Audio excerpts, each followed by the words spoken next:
नमस्कार दोस्तों, यूपीआई के थ्रू आप जब भी कोई भी पेमेंट करते हैं तो आप पर किसी भी प्रकार का कोई चार्ज अभी तक नहीं लिया जाता। ये इसलिए नहीं लिया जाता कि जो एमडीआर होती है, जो मर्चेंट डिस्काउंट रेट फीस होती है, वो 2020 से अब ज़ीरो है, यानी ज़ीरो एमडीआर पॉलिसी को सरकार फ़ॉलो कर रही है, वित्त विभाग फ़ॉलो कर रहा है। लेकिन अब आने वाले समय में हो सकता है कि जो भी बड़ी ट्रांज़ैक्शन होगी, जो जैसे कि 3000 से ऊपर कोई भी ट्रांज़ैक्शन होगी, उसके ऊपर अब एमडीआर देना पड़ेगा। एमडीआर मतलब मर्चेंट डिस्काउंट फीस, जो पहले नहीं थी, वो अब देनी पड़ेगी। क्या है पूरी खबर, इस वीडियो में आप पूरा देख सकते हैं और साथ-साथ में आप ये भी जानेंगे कि आने वाले समय के अंदर अगर ऐसा होता है तो आपकी जेब पर क्या असर पड़ेगा और जो यूपीआई पेमेंट्स हैं पूरे भारत के अंदर, उनका अभी क्या सिनेरियो चल रहा है, क्या सीन चल रहा है। तो सबसे पहले आप ये जानिए कि अभी तक भारत के अंदर जो यूपीआई पेमेंट है, वो फ्री है और इसके चलते भारत यूपीआई पेमेंट में नंबर 1 बना हुआ है पूरी दुनिया में।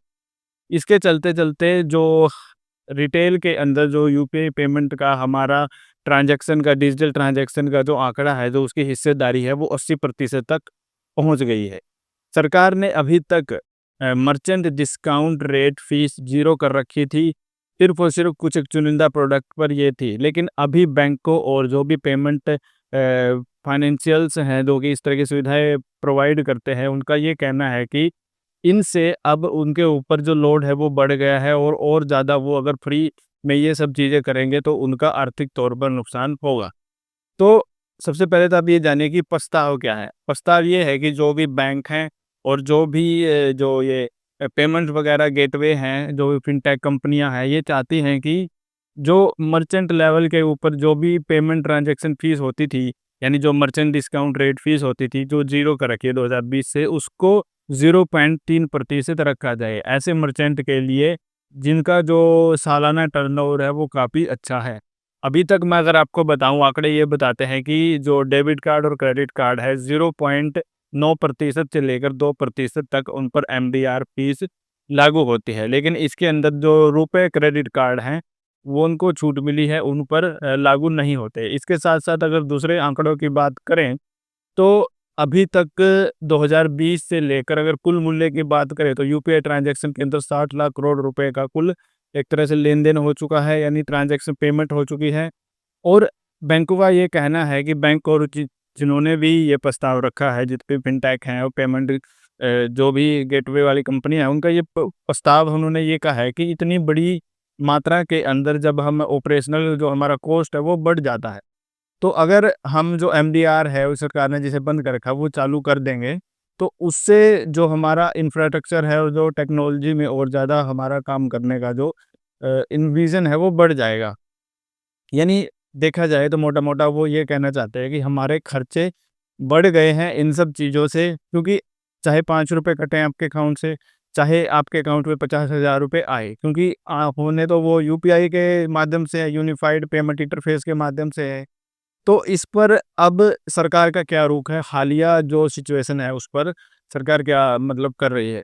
पीएमओ ऑफ़िस के अंदर पिछले हफ्ते ही मीटिंग हुई है और रिपोर्ट से ये पता लगा है कि उसके अंदर आर्थिक विभाग और ये जो भी वित्तीय विभाग के जितने भी सेवाओं से संबंधित जितने विभाग हैं, उन्होंने यूपीआई के इस तरह के जो ये प्रस्ताव आया है, इस पर बैठक की है, वार्ता की है और उन्होंने ये कहा है कि आने वाले समय पर इस पर कुछ किया जाएगा। आने वाले 1 साल के अंदर ही हो सकता है जितने भी बड़े बैंक हैं, एनबीएफसीज़ हैं और जो NPCI, national payment corporation of India, उनके साथ एक बैठक करके उन सब के जो इस पर सुझाव है वो लेके हो सकता है आने वाले समय में मर्चेंट लेवल पर जो ये एमडीआर है, यानी मर्चेंट डिस्काउंट फीस है, इसको लगाया जाए। यहाँ पर जिन लोगों को अभी तक नहीं समझ आया है कि मर्चेंट क्या होता है। मर्चेंट आप ये मान के चलिए कि जैसे आप एक करियाना की दुकान पे जाते हैं और वहाँ से आप ₹5000 का कुछ सामान खरीद लेते हैं। ठीक है, मैं थोड़ा बड़ा नंबर बोल रहा हूँ। एक जनरली आप मान लीजिए आप ₹5000 का कुछ भी करियाना का सामान खरीदते हैं, तो आप तो पेयर हो गए वहाँ पर, जो कस्टमर हो गए आप, वो पेयर हो गए और जो भी करियाना वाला यानी जो दुकानदार है वो हो गया मर्चेंट, यानी जो पेई है।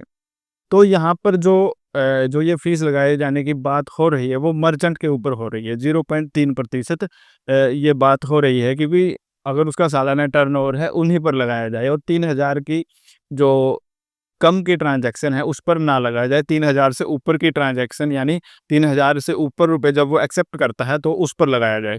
तो मर्चेंट वो है दुकानदार, उस पर लगाए जाने की बात हो रही है। अगर हम बात करें तो एज़ ए कस्टमर आपको भी पता होना चाहिए कि जब आप किसी प्रोडक्ट के लिए कुछ सर्विस चार्ज एडिशनली देते हैं, मान लीजिए जब ये एमडीआर अगर लागू हो जाता है, तो मान लीजिए 5-10 हज़ार रुपए पे आपको 15 से 20 रुपए देने होते हैं। लेकिन अगर आपको नहीं पता, वो 25 रुपए या 30 रुपए काट लेता है, तो एज़ ए जागरूक कस्टमर होने के नाते आपको इन चीज़ों का पता होना चाहिए। तो यही अभी तक का प्रस्ताव है बैंक्स और जो भी फिनटेक कंपनियाँ हैं, जो भी पेमेंट गेटवे वगैरह कंपनियाँ हैं, इनका ये प्रस्ताव है कि हमारे इंफ्रास्ट्रक्चर को और मजबूत बनाने के लिए और टेक्नोलॉजी में थोड़ा और ज़्यादा सुधार करने के लिए, ताकि हम फ्री में जो ऑपरेशनल कॉस्ट अभी हमारा बढ़ रहा है, इतनी ज़्यादा पेमेंट्स करने पर, वो थोड़ा कम हो और सरकार को इसके बारे में कुछ सोचना चाहिए। तो आज की अपडेट में इतना ही। अगर आपको वीडियो पसंद आई हो तो इसे लाइक कीजिए, चैनल पर नए हैं तो सब्सक्राइब कर सकते हैं। तो मिलते हैं ऐसी किसी इंटरेस्टिंग वीडियो में, तब तक के लिए धन्यवाद।